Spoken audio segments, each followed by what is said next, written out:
This week, Parshas V'eschanan. Everybody knows the more famous name for this week's Parsha, this week's Shabbos, is called Shabbos Nachamu. And actually, very emotional Shabbos for Klal Yisrael, for Yidden. Time of consolation after the 3 weeks, and where we think so much about the Churban, and we have Tisha B'Av. This Shabbos called Shabbos Nachamu.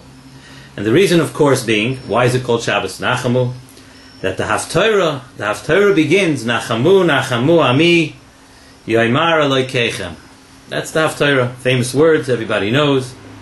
This Shabbos is actually first of what we call the Shiva de Nechemta. The 7 weeks, 7 Haftarahs of consolation. And we will read these Haftarahs from now straight until Rosh Hashanah.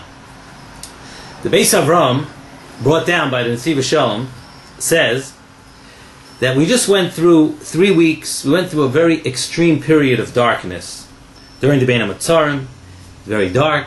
Comes along Shabbos Nachamu, Zok Nesiv Shalom, and in this Shabbos Nachamu, in Parshas V'eschanan, we read about Kabbalas HaTorah.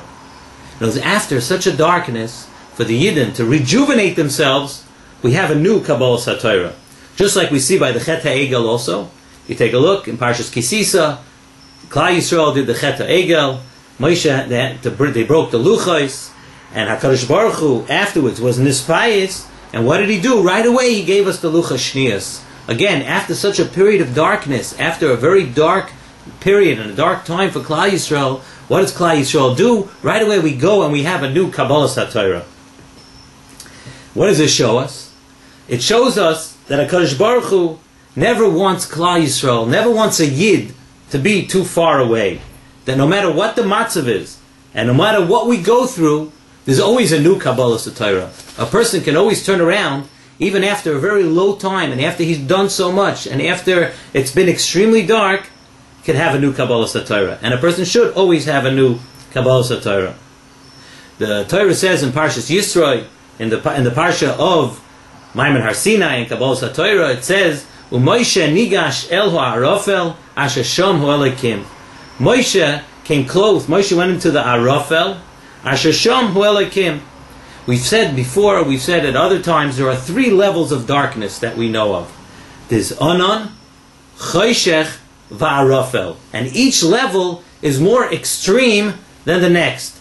Choshech is one level, Anan is one level, the next level of darkness is Choshech, and Arafel is the most extreme level of darkness. What does the Pasuk tells us?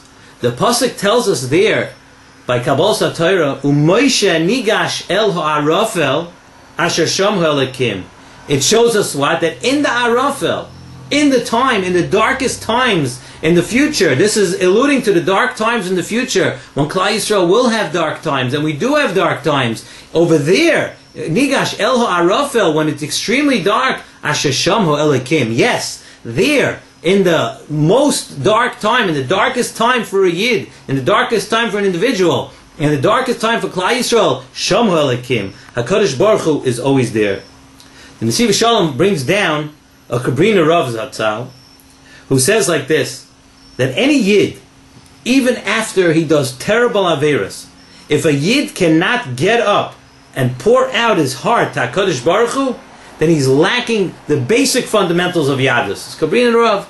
He says that a Yid has to know that HaKadosh Baruch Hu never ever gives up on a person. No matter how low, no matter what kind of Averis the person does, no matter how long you do it for, a Yid has to always know that HaKadosh Baruch Hu never gives up on a person. We're always able to come back. And you're always able to do tshuva, and always able to get closer to HaKadosh Baruch Hu. And that's one reason why the Haftarah of this week starts off, Nachamu, Nachamu, Ami. The Nesiv Shalom says a beautiful translation here. Why Nachamu? Why should you be consoled? Because Ami. Because you are my, HaKadosh Baruch Hu is saying, because you are my nation. And because you're my nation, you're a ben of the Am HaNivchar. And therefore, if you come closer, then Yoimar, Hashem will say, Elokeichem. That's the pshat that Nesiv Shalom says. Nachamu, Nachamu, Ami, HaKadosh Baruch Hu is going to tell us, if we realize that although it's been dark, and although times have been rough, and although we've done so many averos, if a yid believes that in this arafel, in this darkness, there's always a way out, and there's HaKadosh Baruch Hu, U'Moshe nigash elo arafel sheshamu alakim, that in this dark, there's HaKadosh Baruch Hu, then Nachamu, Nachamu, Ami, if we're telling HaKadosh Baruch Hu, we're still part of His nation, Yoimar Elekechem, then HaKadosh Baruch Hu is going to say, you know what? You have it right. You understand. I never want you to be far away. I'm always your God. I'm always your HaKadosh Baruch Hu. And this is the inyan of Bein HaMetzarim and Tisha B'Av. Bein HaMetzarim and Tisha B'Av is a very, very dark time. But what happens, and we've also said this over from the Nesiv Shalom, it's dark in the way that a yid thinks of darkness. The Nesiv Shalom says, and we've mentioned that on different occasions, that when a person takes a seed, and how does a person, we want something to grow from a seed, you take the seed and you stick it in the ground. It's as dark as it could be. Not only is it dark there, but the seed has to rot away. And in order for anything to happen from the seed, it has to get darker and darker until that last kusta de chiyusa, until that last breath of life. And then out of that, when it's in the worst matzav, when it's rotten, and when it's dark, and just there, something begins to sprout, and you could sprout something totally, totally beautiful. And now, we're in the dark, we're in the darkness of the Bein HaMetzarim, we just passed the Tisha B'Av. What happens? We come to the Shiva de Nechemta. These are, Dr. Nesiv Shalom, like the Sheva Shabbosos Temimos Tihiyenu.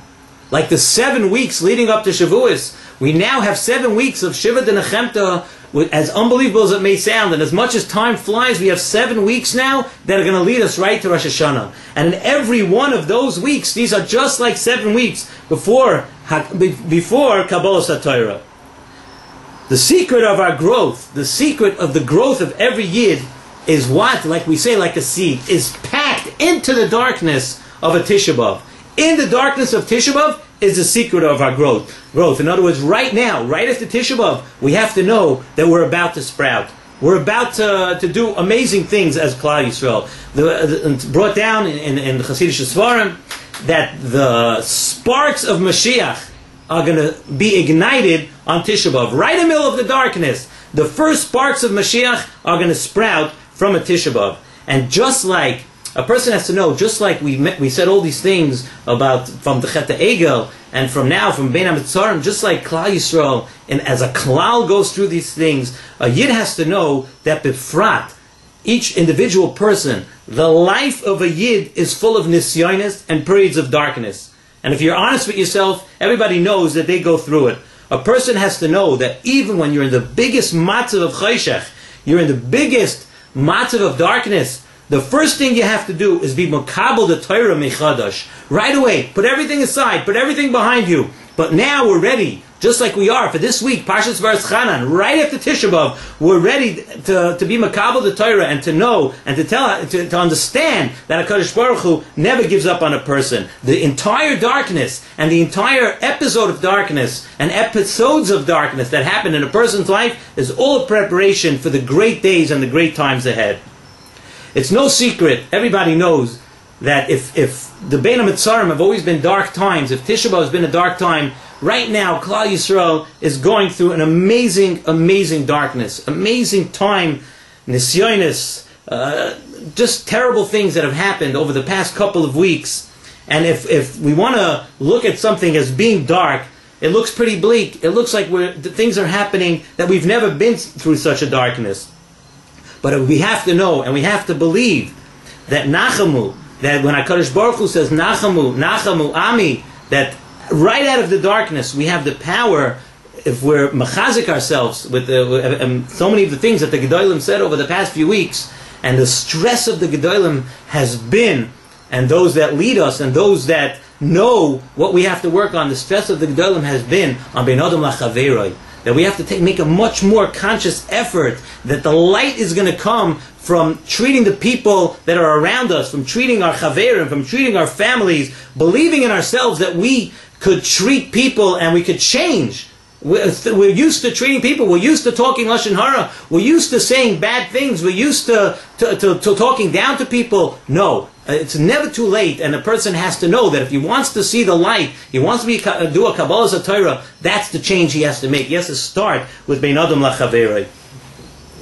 Let's take a hope that Mir Tashem, now that we just passed Tisha B'Av and we're holding right before Shabbos Nachamu, should taka be a real consolation for all of us. Should taka be the beginning of us all being able to see the light. And Mir Tashem, we're hoping that already when it comes to next week, the next week's shir that we give, next week's shir and tonight's shir, being that I'm not able to make it there tomorrow night, so we're recording this just a little bit early in a different location, a different venue. In Mir Tashem, we're hoping that we should be zocheh to see Mashiach, and next week's shir should Mir Tashem already be from Eretz Yisrael.